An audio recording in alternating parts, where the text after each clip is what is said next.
Alors, on est aujourd'hui sur la plateforme Voilà, et c'est une plateforme, comme on aime bien ici à la ACC Customer Marketing, on aime bien l'expérience. C'est une plateforme interactive, expérientielle. Et donc, vous avez à votre disposition un petit chat qui vous permet de partager votre mot du jour, un petit mot sur votre humeur du matin. Nous, on est en pleine forme, même si nous n'avons pas eu de café. Et donc, n'hésitez pas, voilà, à contribuer à ce nuage de mots introductifs. On sait qu'il est tôt, hein, mais on vous sollicite déjà. Mais voilà, je vois des bonjours, super, merci, café, bah oui, on est d'accord. Donc, Profitez de votre café. voilà, profitez bien de notre café. Donc, est-ce que vous êtes de bonne humeur? Est-ce que vous êtes un peu moody ce matin? Voilà, bah non, ça a l'air d'être plutôt positif.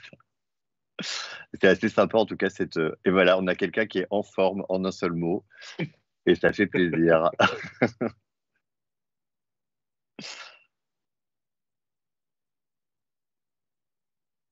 Bon, c'est Déjà bien, bien avancé. les gens ne mettent pas des insanités. Non, ouais, ouais, ça va. Je Bonne ne sais humeur, pas si il y a c'est des mots assez. modéré d'ailleurs. Alors, déjà pour 50 personnes, Non, donc mais on a un public c'est trié bien. sur le Ouais, ouais. volet. Bon, voilà. On Donc, est pour ceux encore qui viennent quelques. d'arriver, bonjour à toutes et à tous. On est ravis de vous accueillir pour la révélation des résultats de notre observatoire avec deux invités qu'on va bientôt vous présenter. Et si vous voulez partager votre humeur du jour, vous avez le chat à disposition et votre mot apparaîtra dans le nuage de mots. Voilà, on teste les fonctionnalités interactives de la plateforme Voilà. Curieux. Ah oui, Ça veut dire qu'on a bien réussi le pré-lancement exactement. des résultats de l'observatoire. Pour ceux qui nous rejoignent, on se donne encore deux, trois petites minutes Voilà. et puis on démarre. 2 minutes. Dans 2 minutes, c'est parti. On lance le show.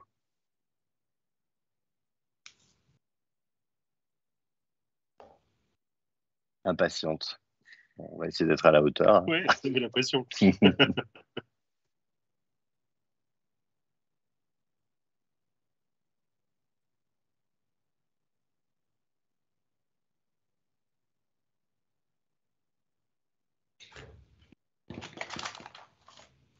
Et j'avoue que nous aussi, nous sommes en manque de café. Ouais.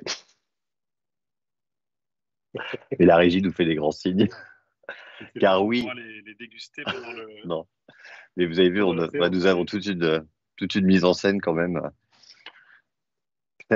très matinale de la radio.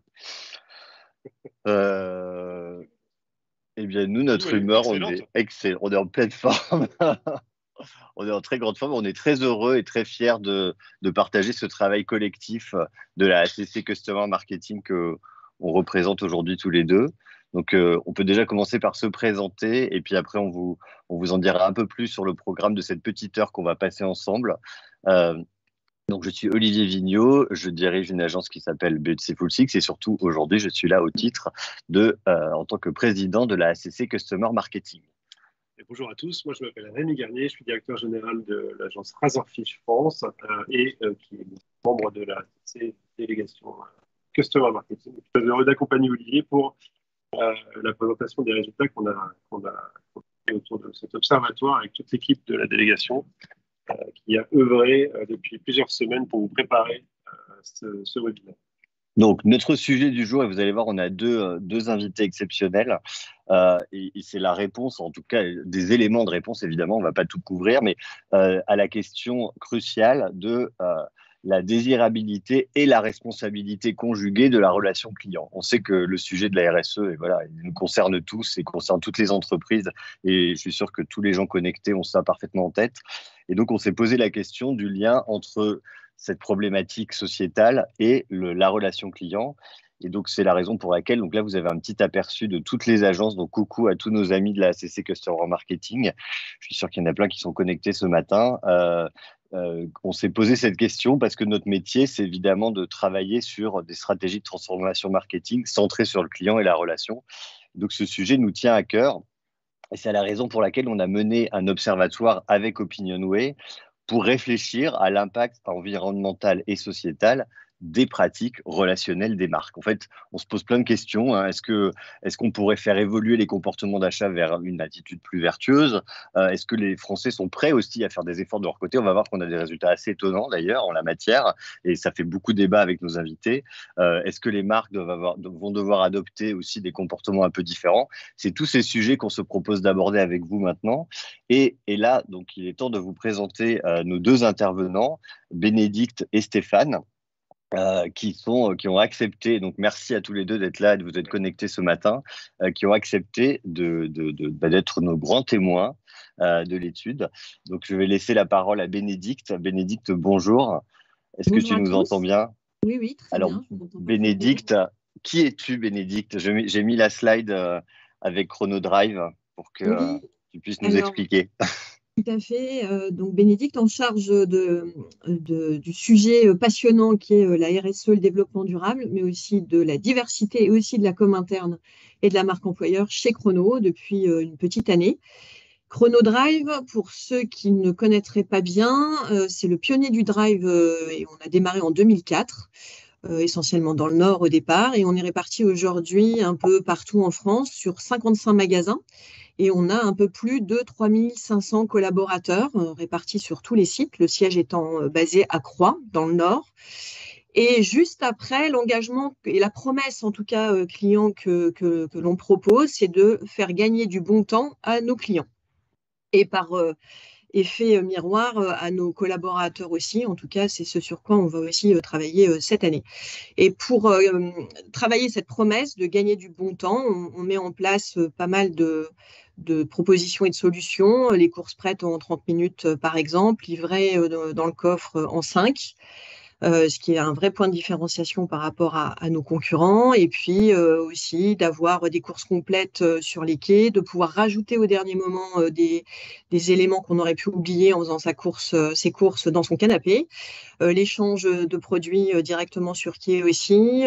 On peut garder les courses au frais pendant 24 heures si on a un petit souci d'emploi du temps. Enfin voilà, beaucoup de services, et c'est vraiment ce qu'on appelle chez nous la chronotouch, vraiment ce qui fait la différence avec le marché du drive, c'est ce service très poussé que l'on propose.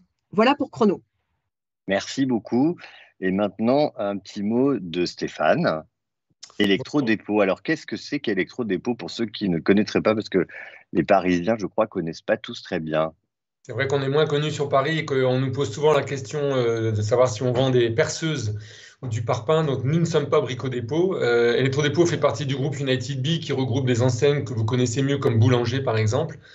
Donc, on est une chaîne de magasins et aussi un site internet. On s'appuie sur une politique commerciale fondée sur le low cost et le low price, et sur lequel on a rajouté depuis quelques années le low impact, mais on aura l'occasion d'en reparler. Comme Chronodrive, on a plusieurs points communs. On a été lancé également en 2004. J'ai découvert Bénédicte, je ne le savais pas. On est nés la même année, tous les deux. Et on est Vous êtes tout jeunes tous les deux. Et en plus, on fait partie de la Silicon Valley du retail, parce que c'est le berceau de la distribution, le Nord. On a 2000 collaborateurs, collaboratrices dans 3 pays, principalement en France, mais aussi en Belgique, en Espagne. On a 109 magasins, on réalise 1 milliard d'euros de chiffre d'affaires. Et la particularité, c'est que 40% de nos ventes sont faites avec des produits à nos marques. Voilà, et pour plus focaliser sur le sujet, donc moi, chez Électrodépôt, je m'occupe de la direction de la transition écologique et sociétale. C'est un poste qu'on a créé en février 2020. S'il fallait résumer, c'est travailler sur une réduction massive de l'empreinte carbone de la boîte, de moins 50% d'ici 2030, sans oublier les actions de solidarité, parce que ça va bien ensemble.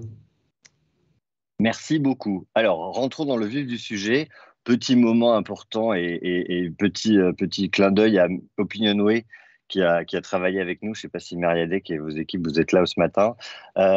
Donc, échantillon, voilà, de plus de 1000 Français représentatifs. Voilà, vous avez évidemment le profil détaillé de la population. De toute façon, l'étude sera à disposition et est déjà d'ailleurs à disposition en téléchargement sur le site de la ACC, donc vous pourrez vous la procurer. C'est notre petit cadeau du matin. En fait, cette étude, on l'a menée parce que, voilà, comme je le disais en introduction, le sujet de la RSE et de la responsabilité des entreprises, évidemment, est central pour nous tous.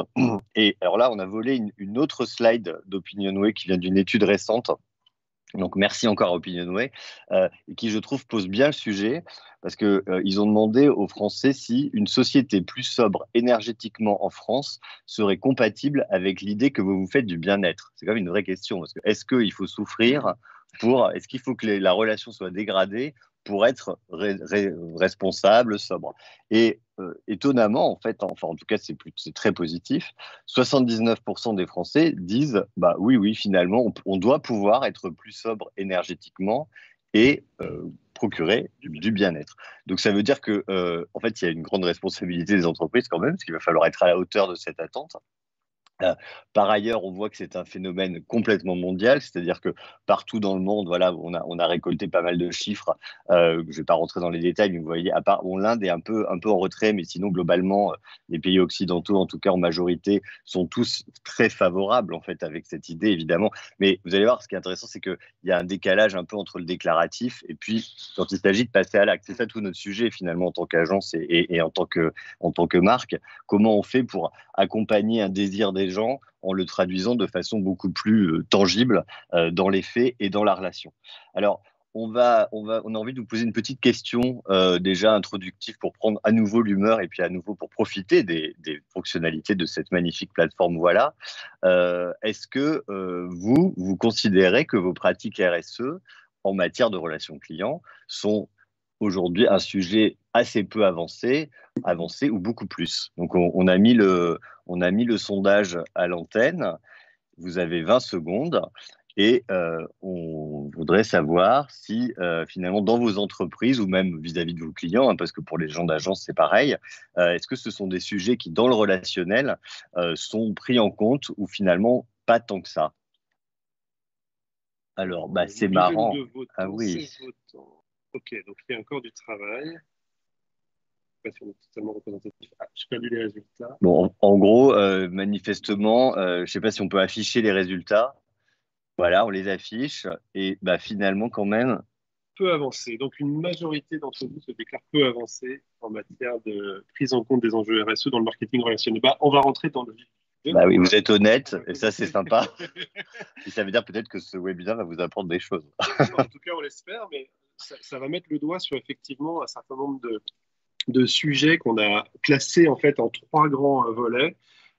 Trois grandes conclusions qu'on a essayé de tirer, d'analyser avec l'équipe de la ACC Délégation Customer Marketing.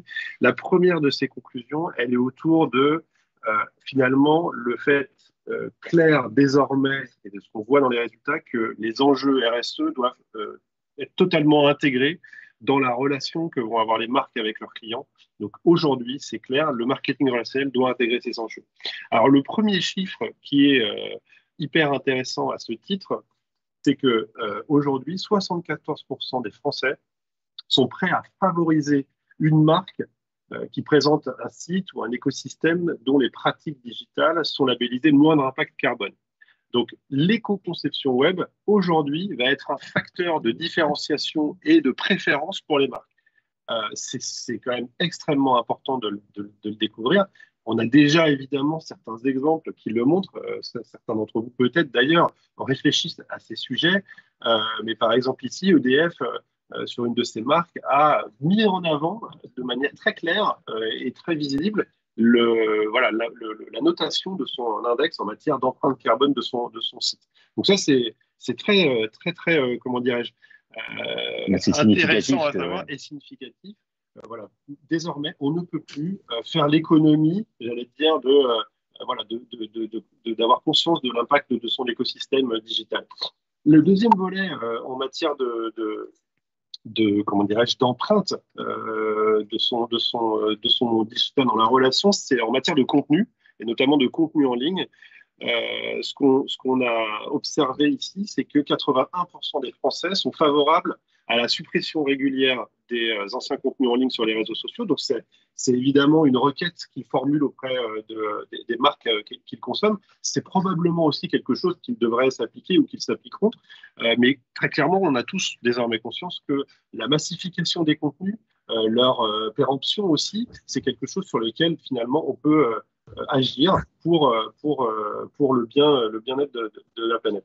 Et donc, on a aussi d'ailleurs regardé un certain nombre d'exemples. On a retenu celui de Bottega Veneta ici, qui en fait veut aussi, d'une certaine manière, j'allais dire, optimiser la façon dont la marque va diffuser ses actualités, ses contenus, non pas simplement au travers des réseaux sociaux, mais bien au travers d'un point de contact unique, peut-être avec une vocation comme ça de réduire son empreinte. Donc c'est un peu cette stratégie du wipeout.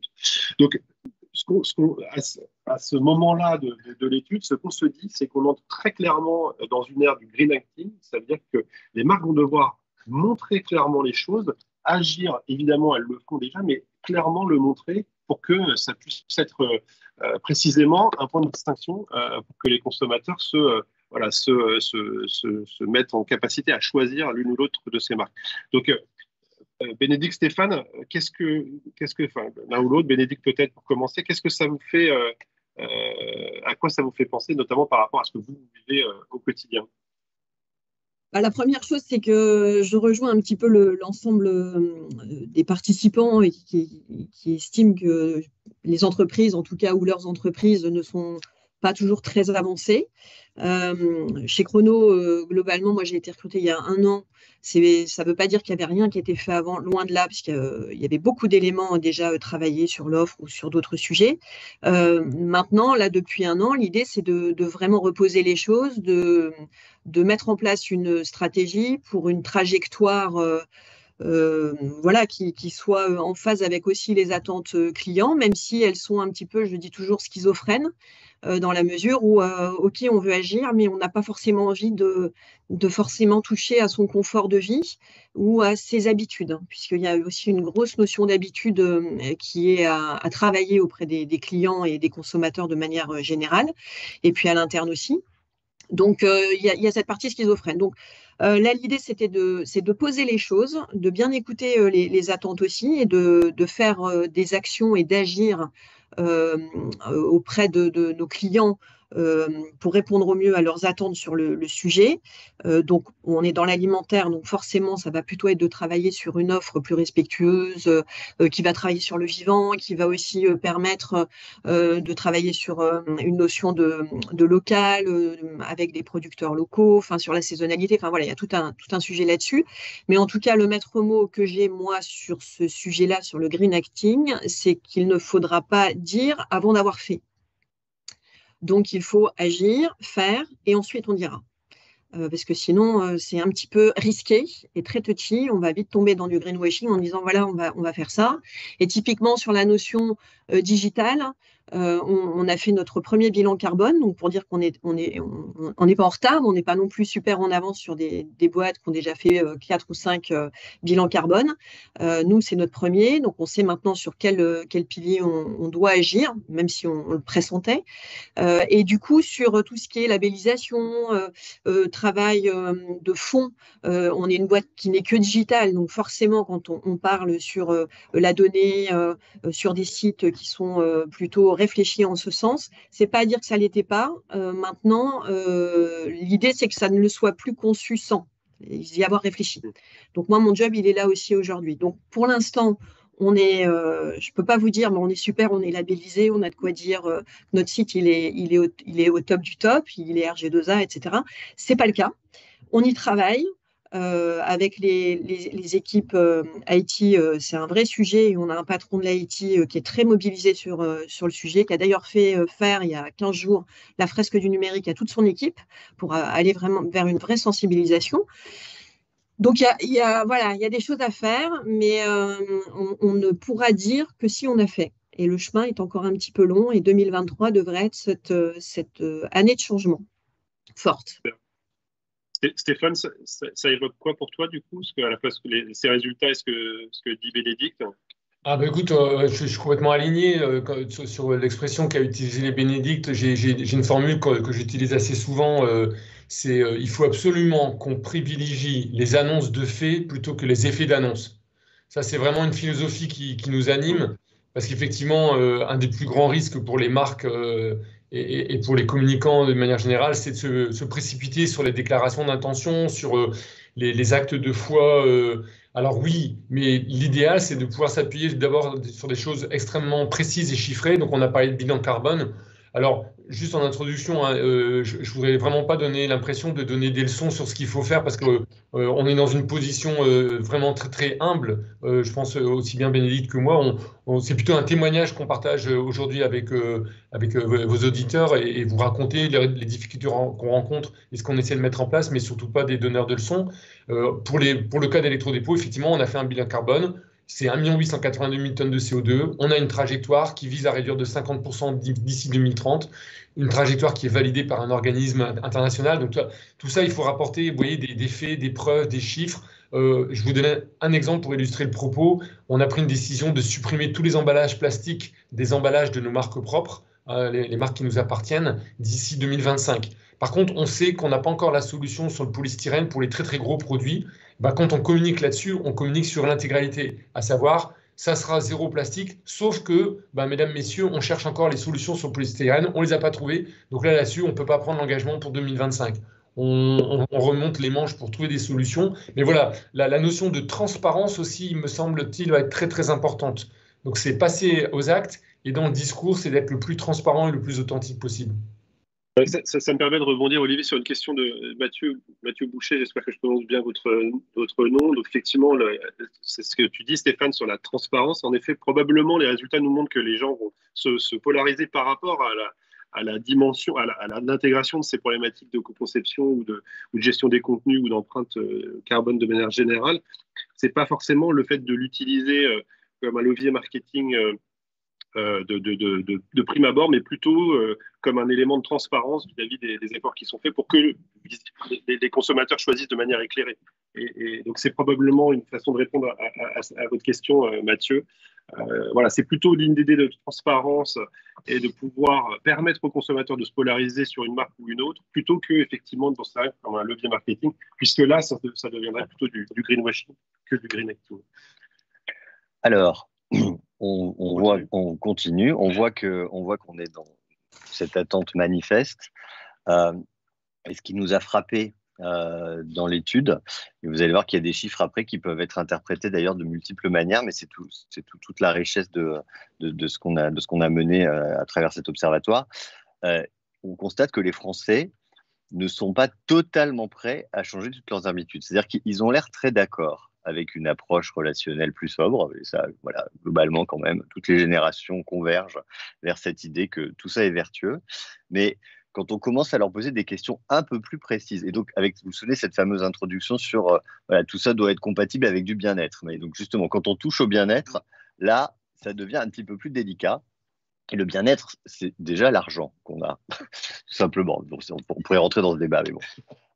On leur a demandé, en fait, s'ils étaient prêts à payer plus les produits qu'ils achetaient pour en augmenter la durée de vie et donc pour avoir un service, en fait, d'accompagnement qui permette de tout simplement réparer et faire durer plus longtemps leurs équipements afin de réduire l'impact écologique. Évidemment, si ça dure plus longtemps, voilà, on ne va pas remplacer.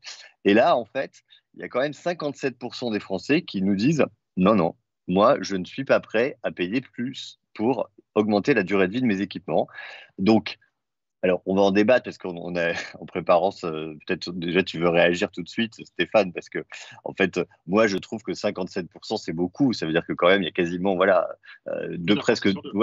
plus d'un Français, presque 2 sur 3 qui ne sont pas d'accord avec ça. On peut voir le verre à moitié plein et se dire qu'il y a 43% qui quand même sont prêts à payer. Je sais que ça te faisait beaucoup réagir, Stéphane. C'est ce qu'on s'était dit en préparant cette émission. C'est effectivement, il y a deux manières de voir ce chiffre. Moi, alors, je ne peux pas le prouver, mais je suis à peu près certain que si on avait fait la même question il y a encore 4 ou 5 ans, je pense que le pourcentage aurait été beaucoup, beaucoup plus important. Et donc, il me semble que se dire que presque un Français sur deux, 43%, c'est presque 1 sur 2, se déclarent en tout cas prêts à payer plus pour augmenter la durée de vie de leur équipement, c'est plutôt, moi, je trouve, un signe encourageant d'une prise de conscience. Et les choses sont en train vraiment de s'accélérer très, très vite. Hein. On n'a pas le temps ce matin, mais on sait tous bien que cette année 2022, c'est vraiment une année charnière dans la bascule de la prise de conscience à cause de tous les phénomènes qu'on a vus autour de nous, la crise énergétique que l'on vit actuellement, et elle va s'accentuer dans les semaines à venir quand le froid arrivera, qu'il y aura des coupures d'électricité, parce qu'on sait qu'il y en aura. Le coût de l'électricité qui s'envole à partir du 1er janvier, qui va augmenter de 15%, et encore, il y a le bouclier. Donc tout ça va accélérer, me semble-t-il, ce pourcentage des gens. Parce qu'il y a ceux qui ne sont pas prêts à payer parce qu'ils ne peuvent pas, et il y a ceux qui ne sont pas prêts à payer parce qu'ils s'en fichent. Dans les 57%, il y a aussi peut-être beaucoup de Français qui aimeraient bien pouvoir acheter une voiture électrique, par exemple, ou des produits d'équipement ménager classe A, mais qui sont souvent beaucoup plus chers. Donc c'est aussi du devoir des marques d'accompagner les gens pour essayer de concilier économique et écologique. Ça, c'est majeur. La grande facilité, c'est de faire les produits moins énergivores pour ceux qui en ont les moyens. Et des entreprises mainstream comme Chronodrive ou comme Electrodépôt, par exemple, nous, notre fer de lance, c'est de s'adresser au plus grand nombre. Et c'est de rendre accessibles des produits plus économes en énergie, mais toujours accessibles en prix. C'est un vrai défi, ça. Non, mais merci, parce que c'est vrai que c'est une parole de sagesse, tu as raison. En fait, il y a tout simplement la dimension économique qui pèse lourd et qui effectivement parfois peut entraver le choix. Et en l'occurrence, effectivement, des initiatives comme celle de Dartimax, avec voilà, la réparation des appareils en illimité, témoignent de cette tendance de fond. On a Apple qui s'y met quand même, qui est en train de nous inviter à réparer nous-mêmes nos iPhones divers et variés. Après avoir communiqué sur le fait que c'était totalement inviolable, finalement, ils commencent à envoyer des kits de self-service repair. Donc, c'est quand même un mouvement assez significatif qui va vers une durabilité plus grande. Et donc, ça veut dire, finalement, quand on envisage la relation avec un produit sur le long cours, peut-être qu'il faut déjà, beaucoup plus qu'avant, se dire que on est moins dans le renouvellement, très finalement jetable de nos équipements, mais au contraire, dans quelque chose qui s'inscrit dans la durée. Autre sujet, parce que voilà, la relation, c'est des tas de domaines. Autre sujet qui nous tient à cœur, c'est le sujet de la livraison. Évidemment, dans le monde de l'e-commerce, c'est très important. Et donc là aussi, un chiffre dont on peut débattre, puisque 2 Français sur 5 seulement, est-ce beaucoup, on peut encore une fois en discuter, mais quand même, donc 3 sur 5 ne se déclarent pas prêts à payer un supplément. Donc 2 sur 5 seulement veulent bien payer un supplément pour une livraison qui serait plus respectueuse de l'environnement, et on leur avait proposé en fait un surcoût de 2 €. Donc 2 sur 5 seulement nous disent voilà, moi je veux bien, pour que ma livraison soit plus vertueuse, payer un petit surplus dans mon coût, mais bon, ça veut dire que la majorité d'entre eux aujourd'hui ne sont pas prêts. Alors, si on regarde d'autres chiffres, en fait, on s'orienterait quand même vers une livraison moins rapide, puisque 55% des Français se disent prêts à renoncer à une livraison rapide. Donc, ils sont un peu plus d'accord finalement avec l'idée de se dire, bon, allez, est-ce que vraiment c'est possible d'attendre 2 jours de plus ? Oui, oui, ça doit être possible.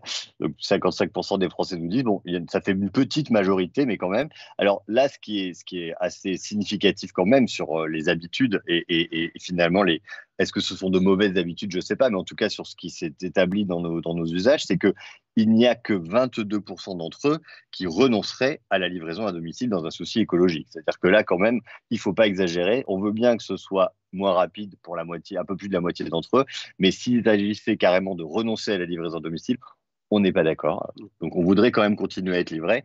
Et on veut, voilà, exactement, on revient à cette histoire de ça fait quand même partie de notre bien-être. Et alors là, je vais dénoncer officiellement les seniors et les franciliens, puisque ce sont eux qui semblent moins prêts à renoncer à la livraison rapide à domicile. Voilà, dans l'étude, vous aurez tous les tableaux comme ça détaillés. Là, j'ai extrait celui-là parce qu'il est quand même intéressant. Si on regarde ceux qui nous disent, en fait, je suis prêt à renoncer ni à la livraison rapide, ni à la livraison à domicile, ceux qui sont significativement en surreprésentation, ce sont les 65 ans et plus et les gens d'Île-de-France. Bon, 65 ans et plus, peut-être qu'ils ont moins envie de se... Bon, on n'est pas vieux à 65 ans de toute façon, donc ils peuvent tout à fait se déplacer. Donc ce n'est pas une raison valable. C'est probablement une affaire de confort tout simplement. Et les gens d'Île-de-France aussi quand même, qui ont une vie parfois un peu plus compliquée, avec la pression des transports en commun et puis de la grande ville, sont un peu plus réfractaires. Alors, ce qui nous intéresse à travers tout ça, parce que nous, on essaie de se dire, encore une fois, comment on en fait quelque chose, évidemment, quand on crée de la relation client de valeur, puisque c'est notre mission à tous dans la délégation à ACC, on voit que selon la façon dont on fait le récit aux gens finalement du nouveau comportement qu'on leur propose et des nouvelles modalités qu'on leur propose, ils peuvent être un peu plus d'accord. Parce que finalement, on a ce chiffre très, très, très éloquent. 82% des gens accepteraient, pour des raisons écologiques, une livraison moins rapide si leurs commandes étaient groupées avec d'autres commandes. Donc on pourrait se dire, mais tiens, c'est marrant parce qu'en fait, ils étaient moins nombreux à être prêts à basculer dans les chiffres précédents. Et là, tout d'un coup, 82%. Et nous, l'analyse qu'on en fait avec Rémi, c'est qu'on se dit, en fait, tout d'un coup, finalement, dans la proposition qu'on leur a faite, on leur a dit, voilà, on leur a expliqué ce qui allait se passer, quelles allaient être les modalités d'une commande plus sobre, puisqu'on leur dit, voilà, ça serait groupé avec d'autres commandes, et c'est ça qui permettrait que ce soit plus écologique, ce qui d'ailleurs, entre parenthèses, est quelque chose qui est en train d'être proposé par nos amis de Amazon eux-mêmes, qui sont en train de nous dire, en fait, les prime customers peuvent imaginer, en fait, on va faire des group orders pour qu'il y ait moins de cartons. Donc, nous, ce qu'on se dit, c'est qu'on voit des freins quand même, parce qu'on voit que voilà, les gens ne sont pas prêts à renoncer à leur bien-être et à ce confort de manière, sans réfléchir, parce que c'est précieux. Mais malgré tout, un storytelling intelligent, et storytelling, c'est pas du tout dans c'est absolument pas comme, comment dirais-je, pour nous, c'est un terme fort et un terme qui n'est pas une couche marketing. C'est plutôt une façon intelligente d'expliquer aux gens ce qu'on leur propose, quelles sont les nouvelles modalités plus sobres de ce qu'on leur propose pour qu'ils adhèrent. C'est mieux expliquer pour que les gens comprennent mieux et pas un truc artificiel ou publicitaire. C'est voilà. Un sujet d'accompagnement. Absolument. Alors, chers invités, Bénédicte, Stéphane, nous en avons longuement parlé, avec l'un comme avec l'autre. Vous vouliez réagir aussi sur je vais remettre ce sujet sur le storytelling. Peut-être on peut redémarrer avec Bénédicte sur les initiatives chez Chronodrive en la matière. Oui, quand on a échangé, moi j'ai été assez étonnée en première lecture de l'étude de ces plus de 65 là, qui n'étaient pas forcément prêts à bouger les lignes, alors qu'a priori c'est eux qui auraient le plus de possibilités en termes de temps de changer un peu les habitudes. Donc j'ai été un peu surprise de ça. Après, sur le côté francilien, ça peut s'entendre, c'est certain. Par contre, sur la partie livraison, alors nous, c'est un sujet sur lequel Chronodrive n'est pas allé ou n'est pas encore allé. Pour différentes raisons, parce qu'on sait que le dernier kilomètre, c'est toujours très coûteux, et puis c'est de l'organisation. Et est-ce vraiment l'attendu de nos clients? C'est aussi une question qui est posée. Maintenant, pour le côté service, en tout cas, regroupé avec d'autres commandes, et ça, pour le coup, il y a des acteurs qui s'y sont déjà mis. Alors, on parle d'Amazon, mais il y a d'autres retailers aussi, où là, c'est un vrai sujet sur lequel il faut se poser et qui peut être un vrai plus pour les clients qui se déplacent déjà, pour mutualiser et donc réduire leurs émissions et du coup travailler sur cet impact carbone. Donc là, il y a un vrai travail sur lequel nous, chez Chrono, on va se coller. Et le deuxième point, donc c'est d'apporter du service supplémentaire par rapport à une première commande. Je fais un déplacement, je n'en fais pas qu'un, mais je le mutualise avec 2 ou 3 autres pour rentabiliser ce déplacement. Et puis, je pense qu'il y a aussi, mais ça c'est un sujet que va peut-être aborder Stéphane, moi je suis convaincue, et sur tous les points qu'on a abordés précédemment, c'est sur la pédagogie, parce que là, on le voit, et Stéphane le disait, c'est-à-dire qu'aujourd'hui, on prend de plus en plus conscience, et globalement, nous, dans notre job au quotidien avec Stéphane, on nous facilite la tâche quelque part. Alors, c'est vrai que le dérèglement climatique, on ne peut pas s'en réjouir, mais en tout cas, ça accélère beaucoup de choses sur le sujet, et donc sur les prises de conscience, que ce soit en interne, mais aussi des clients, et aussi sur les prises de décision des entreprises, puisque ça, c'est des sujets qui, pour le coup, si le client, le consommateur n'a pas envie de faire cet effort, parce qu'il a envie et parce qu'on lui a donné aussi beaucoup de raisons de rester plutôt chez lui et d'avoir un service qui lui arrive chez lui directement. Et on est tous à se dire, bon, il faut qu'on gagne du temps parce que ça demande finalement un effort de faire autrement. Et donc, c'est plutôt dans la pédagogie. Or, effectivement, avec ce contexte dans lequel on est, ça nous aide et ça va nous aider. J'imagine pas, il y a 2 ans, l'ensemble de la population se dire on va mettre le chauffage à 19, typiquement. Qu'aujourd'hui, on a certains, enfin moi en l'occurrence, je n'ai toujours pas rallumé mon chauffage, je mets des pulls, je m'organise, mais je fais différemment. Il fait doux. Et en plus, on a ce point-là qui est plutôt sympa, c'est qu'effectivement, voilà, ça dépend toujours comment on regarde le verre, mais on a quelque chose de plutôt clément et qui peut accompagner la démarche. En tout cas, il y a de la pédagogie très certainement à avoir, et nous, en tout cas, c'est le point sur lequel on va chez Chrono, c'est de pouvoir accompagner la pédagogie, et notamment, on y reviendra sur de l'offre. Typiquement, alors on n'est pas sur la livraison pour le coup, mais en tout cas on a un gros partenariat avec Too Good To Go et notamment sur le gaspillage alimentaire, sur des recettes. Enfin voilà, donc on est plutôt sur comment on accompagne nos clients pour faire autrement, évoluer vers des nouvelles pratiques et leur donner des trucs et des astuces et donc pas être moralisateur en leur disant c'est pas bien, Oui, surtout bien dans le drive de base, c'est quand même pas au top de venir en voiture chercher ses courses. Mais donc c'est un peu antinomique aussi, mais quelque part, c'est d'aller les accompagner pour trouver pour rendre leurs achats peut-être plus vertueux en leur faisant des propositions. Puisque en fait, ce que nous disent aussi nos clients, c'est que c'est le manque d'alternatives quelque part qui peut aussi ne pas leur faire évoluer dans leurs habitudes. Si on leur propose autre chose, peut-être que là, ils se diront ah tiens, finalement ça me coûte pas plus, ou c'est pas très dérangeant de faire autrement, ou peut-être d'attendre 2 jours de plus et d'avoir quelque chose de mieux. Donc c'est vraiment dans la pédagogie et dans l'alternative de la proposition. Merci beaucoup. Alors sur cette pédagogie, je crois aussi que Stéphane, tu avais un témoignage à partager et des projets intéressants chez vous.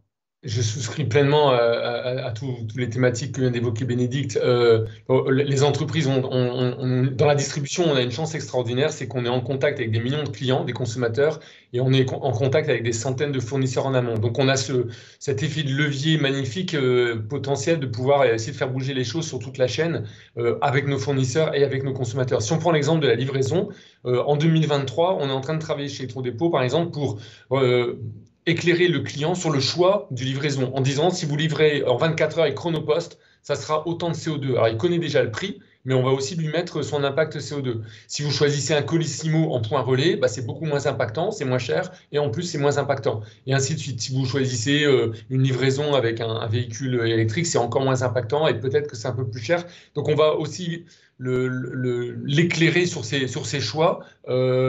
D'une manière, alors surtout ce que disait Bénédicte est très très important. La tentation sur ces sujets-là, c'est d'être tombé vite dans, vous savez, un peu l'espèce de discours très on va aller dans le mur, il faut moralisateur. Donc il n'y a pas de coupable, mais par contre on est tous responsables. Ça c'est hyper important sur les entreprises et les consommateurs. Maintenant c'est fini l'air du temps. Je ne savais pas. Ok, on a tous co-participé à construire un système de consommation qui n'est plus soutenable, dont acte, maintenant on le sait, alors tous ensemble, on va le changer.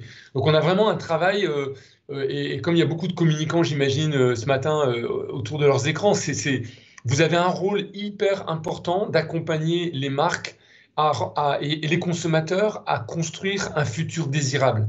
Il ne faut pas qu'on pointe uniquement du doigt les sujets en disant ça c'est pas bien, etc. Mais surtout donner envie d'une consommation et montrer qu'une nouvelle forme de consommation peut aussi apporter beaucoup de bien-être, de satisfaction, etc. Donc c'est voilà, pédagogie 100% d'accord, c'est le maître mot. C'est d'ailleurs exactement ce qu'on voit sur les commentaires sur la plateforme. En effet, ce que tu dis Stéphane, c'est que comment on peut, même à travers un nouveau vocabulaire probablement, accompagner les consommateurs dans ce changement. Et après, il y avait un... Je les vois pas, les commentaires sur la plateforme. mais c'est pour ça que je... Oui, non, mais c'est vrai qu'il y a une... J'aime bien cette expression, l'alerte du nudge, de Marie qui nous dit ça, au service de la responsabilité individuelle. Comment, en fait, de manière très positive, en fait, on invite les gens à changer. Après, il y avait un petit point que je trouvais intéressant d'aborder aussi sur la livraison, parce qu'on sait que dans l'impact général, finalement, écologique de toute la chaîne de valeur, c'est pas ça qui a le plus de poids, parce que forcément, tout l'amont pèse beaucoup plus. Et finalement, les derniers mètres, certes, ils sont complexes, mais c'est pas ceux qui pèsent le plus. Mais ce que j'aimais bien dans le commentaire que tu nous avais fait, Stéphane, en amont, c'est que finalement, c'est quand même un lieu où le client a une marge de manœuvre. Et donc déjà, pour cette raison, c'est déjà quand même rien que pour ça, un endroit sur lequel il faut se pencher. Lui, il peut agir au-delà du vocabulaire et de l'accompagnement. Là, il a vraiment un rôle à jouer. Je t'ai pas bien entendu, Rémi, là. Non, je disais justement, ce que disait Olivier, c'est que c'est là où le consommateur, lui, peut jouer un rôle, alors que vous... Parce qu'il a le choix. Voilà, Ouais. il a le choix. Vous, Exactement. Voilà. Et donc, ça fait partie effectivement des sujets à prioriser. À chaque fois qu'on peut embarquer le consommateur et le rendre acteur et l'éclairer, c'est encore plus pertinent de miser là-dessus. Ouais. C'est très, très juste. Et donc, il y a un commentaire qui nous sert tout à fait de transition avec la dernière partie. Donc, merci d'être encore avec nous. Voilà, on aborde le troisième point, puisqu'il y a Kauter qui nous disait les agences ont la responsabilité de travailler à rendre la sobriété désirable. Donc, voilà, et peut-être en utilisant un autre mot que sobriété. Oui, c'est vrai que en fait, tout ça, c'est un sujet évidemment éminemment communicant. Et en tout cas, ce qu'on a vu aussi dans les chiffres, c'est que les marques vont effectivement avoir un grand rôle à jouer dans les changements qu'elles peuvent apporter dans la relation. N'est-ce pas, Rémi? Tout à fait. Et donc, c'est le troisième volet des résultats de l'Observatoire. On voit que, en fait, effectivement, si les marques accompagnent les consommateurs, donc si on pose des questions aux consommateurs avec une tournure explicative et avec de l'incitation, eh bien, on y est tout à fait favorable en tant que consommateur. Donc, un chiffre, 92% des Français sont favorables à des systèmes de récompense qu'ils jugent plus incitatifs qu'un système dissuasif. Donc, par exemple, du 10 fois sans frais gratuit pour inciter à l'achat d'un produit A ou B en termes d'écologie. C'est Stéphane, n'est-ce pas? Qui nous le... Oui. Effectivement, c'est un exemple d'action qu'on a décidé de mettre en place. On parlait tout à l'heure de favoriser l'accès à des produits. Alors, si je prends mon marché, un frigo classe A, B ou C, donc des classes énergétiques très consommatrices d'électricité, sont souvent plus chères. Donc, on a décidé en partenariat avec ONE, qui est un établissement de financement, de proposer sur une sélection de 300 produits à faible consommation énergétique le règlement en 10 fois sans frais. Donc, c'est une action qu'on prend en commun parce que forcément, le 10 fois sans frais, il coûte à l'entreprise. Et donc, voilà, c'est une forme d'encouragement. Je ne sais pas si on peut parler de récompense, n'exagérons pas, mais en tout cas, c'est aussi un effort que l'entreprise peut faire pour accompagner le client dans cette bascule de consommation. Ouais, c'est vraiment sympa. Hein, ouais. Tu as raison, il y a l'encouragement avec des modalités de paiement. Il y a un ou deux exemples qu'on a aussi été regardés sur un système un peu plus autour de la récompense qui pourrait s'intégrer dans les programmes CRM de marque, ou qui le peuvent d'ailleurs dans ces exemples-là, où effectivement le recyclage, le tri, on va dire la seconde vie des produits est institué on va dire en levier d'amélioration de notre empreinte au titre de façon de consommer. Donc là, les marques, on le voit, trouvent un moyen d'inciter, d'expliquer et de stimuler les comportements vertueux. Donc ça, c'est hyper éclairant. L'autre aspect qu'on voulait souligner ce matin avant de révéler l'ensemble de l'étude plus tard dans la journée et demain, c'est que en matière de promotion, on peut changer des choses. Il y a déjà des choses qui ont changé, mais on va vers un nouveau type de promotion. Aujourd'hui, c'est entériné quasiment. Là, 2 Français sur 3 sont désormais prêts à renoncer au catalogue. On sait que c'est un énorme pourvoyeur de remises. C'est d'ailleurs ultra majoritaire chez les 25-34 ans, avec 79% des gens qui n'en veulent plus. Donc, c'est quasiment... adieu les catalogues. C'est définitif. Et en fait, ils sont prêts à plutôt avoir des stimulations promotionnelles via du SMS. On a pris l'exemple d'IKEA. Le catalogue IKEA, c'était quand même, comme les 3-6 ou la Redoute, une institution. Eh bien, ces marques-là, maintenant, font différemment, font sans les catalogues. Et je crois que, Stéphane, tu peux nous témoigner aussi de cette décision que vous avez eue il y a quelques temps chez vous. Ouais, c'était pendant l'année 2020, au moment du Covid. Alors, historiquement, Electrodépôt a développé beaucoup de catalogues papier. En 2019, la dernière année, on était à un catalogue chaque mois de 32 pages à environ 10 à 12 millions d'exemplaires. Donc, je ne sais pas si vous voyez un peu ce que ça représente. C'est l'équivalent de Ça a l'air d'être pas rien. 4000 tonnes de papier imprimé chaque année. Donc, en 2020, il y a eu le Covid et on a saisi cette opportunité. En fait, on a transformé une contrainte en opportunité. Pendant tout le mois de mars-avril, comme les magasins étaient fermés, on a arrêté le catalogue. Et puis, on s'est dit, on ne sait pas ce que ça va donner, donc on va arrêter d'en faire. Et on s'est rendu compte finalement que en basculant intelligemment sur du digital, etc., et tout, ben, notre business, il s'en est pas du tout mal porté. Donc, on est aussi enfermés, nous, dans nos propres schémas mentaux qu'il faut casser. Et c'est bon pour la planète, c'est bon pour le compte d'exploitation d'entreprise, parce que ça fait aussi des économies. On n'a pas forcément investi. Et le client, il nous suit très, très facilement. Et en tant que marque ou industriel, ce que tu dis, ce qui est intéressant, c'est qu'en fait, vous avez changé ça en vous disant, en étant fébrile sur l'aspect business, mais en réalité, ça ne vous a pas pénalisé d'un point de vue chiffre d'affaires. Au contraire. Donc, en fait, et je reprends une de tes expressions à nouveau, je ne sais plus si tu l'as cité, mais green is green, c'est-à-dire le green du dollar américain, c'est-à-dire faire des choses qui sont Oui, je crois que c'est une expression qui est beaucoup utilisée en Californie par plein de startups qui expliquent effectivement prendre le taureau de la transformation écologique, de nouveaux business plus durables. Donc, on va dire les business green. C'est green parce qu'aux États-Unis, c'est la couleur du dollar américain. Et voilà, faire du durable, ça peut être aussi très économique pour le consommateur et très profitable pour l'entreprise. En tout cas, il faut que ça le soit, parce que sinon, ça ne peut pas fonctionner. Ok, alors d'autres aspects de la... Encore des chiffres sur les marques doivent interagir avec leurs clients. Voilà, 3/4 des Français maintenant sont prêts à renoncer à des... On vous entend plus. Allô, vous nous entendez? Ça y est, ça revient. C'est bon, excusez-nous. Donc, 3/4 des Français sont prêts à renoncer à des offres promotionnelles spontanées. Donc là, on se disait qu'on passe un peu d'une ère de la promo un peu en push, où on reçoit tous les jours des tas d'emails, des tas de sollicitations, à une ère un peu plus pull, puisqu'en fait, on a un autre chiffre dans l'étude qui dit que les clients sont plutôt enclins à venir chercher eux-mêmes éventuellement une promotion ou un élément de transaction favorable avec une marque en allant eux-mêmes vers la marque. Donc, c'est une sorte de qui serait une révolution quand même, parce que ça veut dire qu'on ne serait plus dans ce mode comme ça où on est en permanence en train de recevoir des choses, mais où on va demander quand finalement on a besoin de quelque chose, si la marque a quelque chose à nous proposer, une offre intéressante. C'est quand même, ça pourrait beaucoup changer, nous, nos métiers. Hein. Tout à fait. Et un autre exemple de chiffre, je surveille le temps qui avance, c'est que près de 80% des Français sont désormais prêts à remplacer les cadeaux promotionnels, les objets physiques, on le sait, ils peuvent effectivement être plus coûteux dans leur empreinte environnementale, par des expériences, des découvertes ou des remises sur de futurs achats. On a mis un exemple assez classique là qu'on a trouvé sur Heineken où en effet on est vraiment dans des concerts ou des choses qui sont à vivre plutôt que dans du produit en tant que tel. D'ailleurs, peuvent sauter aussi un peu, mais bon, c'est vrai faut y aller au concert.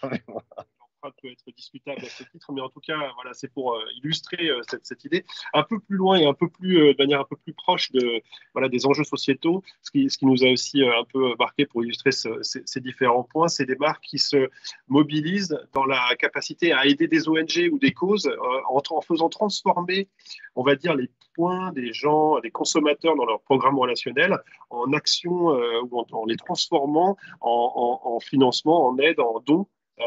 Au travers des marques. Donc, par exemple, vous êtes client Mongo, vous avez des points de fidélité qui vous donnent droit à des remises sur des produits, et bien, en fait, vous les transformez en un don envers une association. Donc, on trouve ça assez intéressant. Et là encore, les marques ont vraiment une capacité à trouver des idées pour tourner les gens vers ce type de problématique. Dernier chiffre qui nous a marqué, mais qui est de toute façon pas vraiment une nouveauté, ça va s'imposer à nous. Les marques vont devoir fabriquer des expériences qui vont être beaucoup moins intrusives. En tout cas, elles ne pourront plus user notamment des cookies. Et de toute façon, c'est cohérent avec ce que les Français attendent. Ils veulent moins d'intrusion dans leur navigation, quitte à renoncer à des bonnes affaires. Donc là encore, les consommateurs sont désormais plus enclins à eux-mêmes aller chercher ce qu'ils recherchent dans leur relation avec les marques plutôt qu'à recevoir à foison un certain nombre de choses. Et donc là, entre l'ère du cookie-less qui arrive et cette attente, on est clairement vers une nouvelle ère de la maturité relationnelle que les marques vont devoir imaginer. Et Bénédicte, Stéphane, on vous laisse peut-être nous dire comment vous voyez cette étape venir. Bénédicte ? Oui, sur cet axe relationnel avec nos clients, on a déjà pris. Alors, je rebondis juste sur le côté point fidélité, ou en tout cas comment on peut s'organiser. Là, je voyais l'exemple qui était donné sur Mango. Nous, ce qu'on a fait aussi, on a des actions régulières sur des actions de solidarité, et typiquement, on propose régulièrement à nos clients, parce qu'ils ont une cagnotte qu'on appelle Olé, avec des points, de donner ces points qui sont transformés en euros ensuite, effectivement, à des associations. Typiquement, on est avec l'association Solfa, ou on a fait avec les Restos du Cœur. Et Bénédicte, en fait, on a une question justement sur le taux d'adoption par les gens de ces programmes de dons. Est-ce que toi, de ton côté, tu as des éléments de réponse avec l'expérience que tu as chez Chrono? La répartition pure chiffrée, je ne l'ai pas comme ça. Elle existe forcément. C'est des actions qui fonctionnent plutôt bien, si ça répond moyennement à la question, et qui sont, après, il faut les communiquer, il faut être sur le bon créneau et avoir du sens, encore une fois, dans l'action. Mais c'est plutôt bien reçu. Bien reçu par nos clients. D'accord. Après, il ne faut pas en abuser non plus, très clairement. Parce que ça, au bout d'un moment, la mécanique peut s'user, et puis encore une fois, il n'y a pas d'utilité à le faire toute l'année. Et après, par rapport à cette notion de relationnel et d'intrusion, on est évidemment, comme beaucoup, sur tous les réseaux sociaux, et on va plutôt aller communiquer et interagir avec nos clients. Hier soir, on avait un live cooking, par exemple, avec une recette avec Chef Club, donc un partenariat avec une marque, et puis on a proposé de réaliser une recette pour Halloween avec les enfants, et on retrouve une prime cadeau, pour le coup, pour nos clients dans les coffres actuellement avec Chef Club pour Halloween. Voilà, donc il y a une espèce de globalité 360 sur les actions, mais on va plutôt aller chercher et solliciter nos clients, pas que sur de l'offre promotionnelle, même si on est dans un contexte où, pour le coup, aujourd'hui, manger, faire ses courses, c'est un premier besoin, et ça devient très compliqué, donc il faut aussi aller sur de la promo, mais pas que, et d'aller leur proposer des recettes. Je parlais de Too Good To Go tout à l'heure, on a fait aussi un live et on a proposé des choses avec Too Good To Go pour lutter contre le gaspillage alimentaire, recycler des produits qu'on pourrait avoir dans le frigo, d'aller les chercher autrement, différemment, sur notre terrain de jeu, et d'interagir autrement que par de la promo, et d'être à dispo, en fait, si les clients ont l'envie de venir assister à un live cooking, par exemple, au moment qui leur va bien.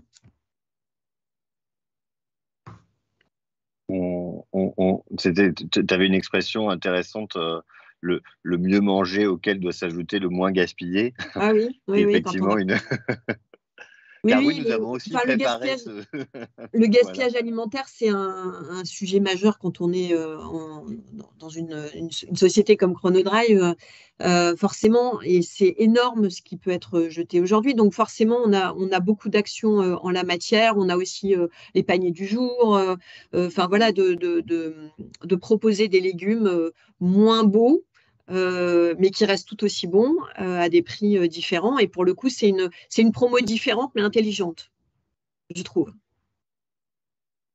Stéphane, pour compléter et pas répéter ce qu'a dit Bénédicte, j'ai envie de rajouter deux, trois petits exemples rapides. En avant-première pour votre conférence de ce matin, vous serez les premiers à être au courant. On vient de signer un partenariat avec une jeune start-up qui s'appelle WeTree, W-E+Tree, qui en fait va faire une application pour le grand public, qui va télécharger cette appli et qui va pouvoir déposer des déchets de plein de sujets différents, des flacons de parfum chez Sephora, des bouteilles d'eau plastique chez Auchan, des radiateurs électriques chez Leroy Merlin, des batteries chez Neuroto et du gros électroménager chez Electrodépôt. Et cette appli va permettre de cumuler des points et qui seront transformables soit en carte cadeau des enseignes, soit au service d'associations ou d'ONG qu'a sélectionné WeTree.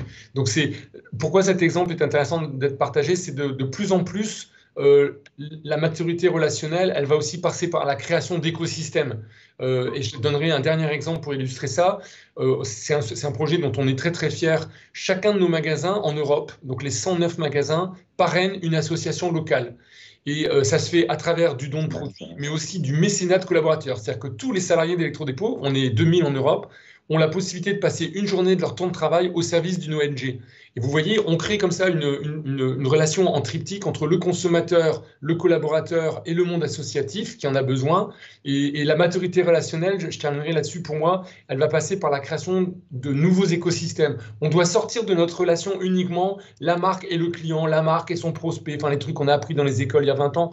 Il faut s'ouvrir les chakras et travailler beaucoup plus en 360.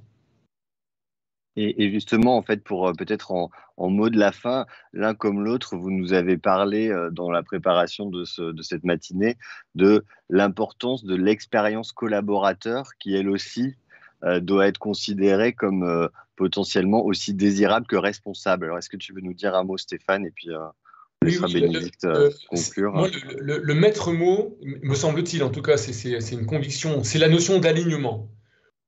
Les marques seront d'autant plus pertinentes, percutantes, si elles sont alignées entre le discours qu'on a avec nos actionnaires, le discours corporate, le discours de communication interne, l'engagement des collaborateurs et ce qu'on raconte et ce qu'on montre aux clients. Si vous avez de la dissonance, si vous n'êtes pas aligné, à un moment ou à un autre, ça va se voir et tout s'effondre. Donc il y a un gros travail à faire et il vaut mieux être aligné sur une promesse un peu plus modeste que, vous voyez, de partir un peu dans tous les sens. Donc ça me semble effectivement un sujet fondamental.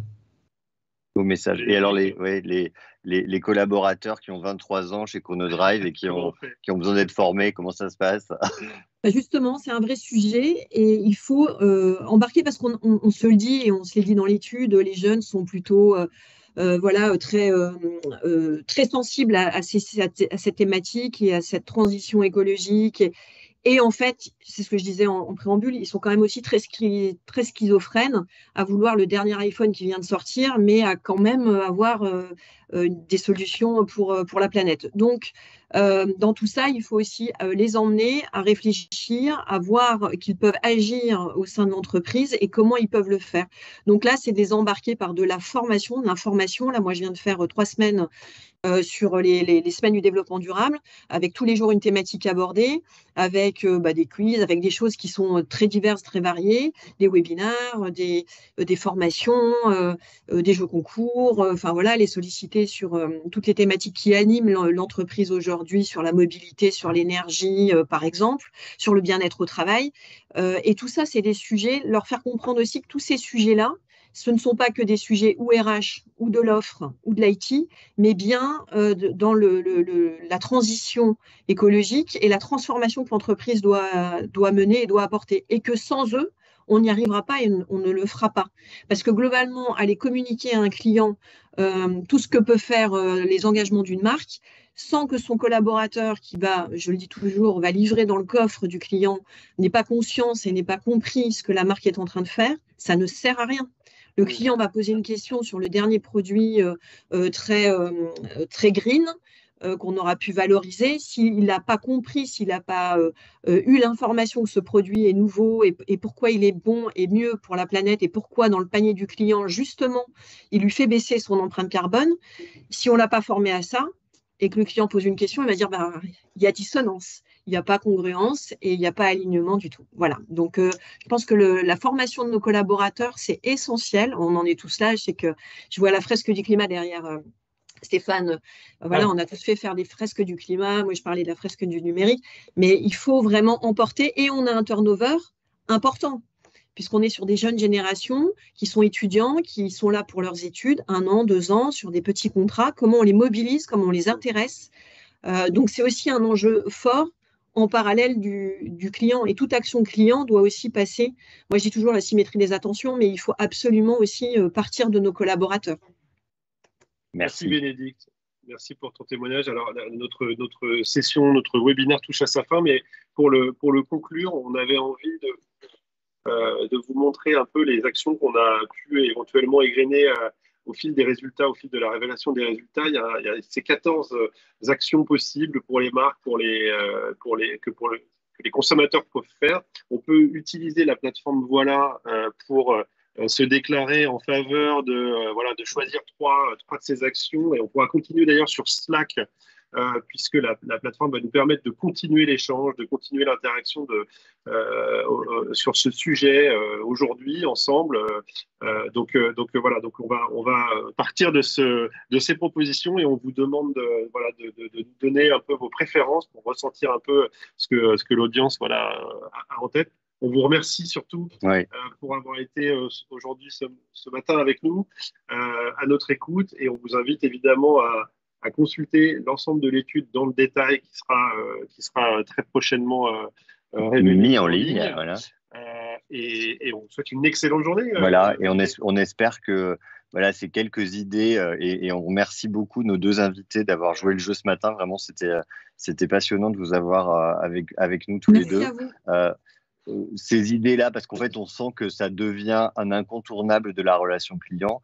Parmi ces idées, on se dit on espère en tout cas que certaines, vous en connaissez beaucoup évidemment, hein, mais que certaines vous auront inspiré et vous auront donné envie de les mettre en œuvre dans vos entreprises ou vis-à-vis de vos clients respectifs. Voilà, en tout cas, nous, c'est ce à quoi on s'attache avec toutes les agences de la ACC Customer Marketing. Encore un petit coucou à tous parce que on était tous les deux sur scène, mais c'était un travail de préparation ultra collectif. Donc voilà.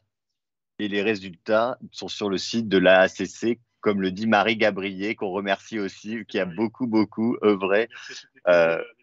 Voilà. Et donc, encore une fois, voilà, ces idées-là, on espère que vous en retiendrez quelques-unes et qu'elles vous aideront. Et on vous souhaite effectivement une très bonne journée. Bonne journée. Et à bientôt sur nos émissions. Bénédicte, Sarah, Stéphane, voilà. Merci Bénédicte, merci Stéphane, merci encore. Au revoir. Au revoir. Annexe, non. Et on a tenu le timing. De ouf.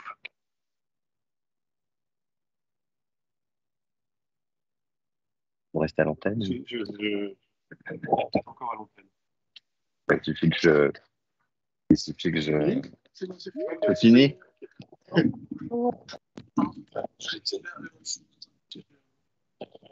Tu les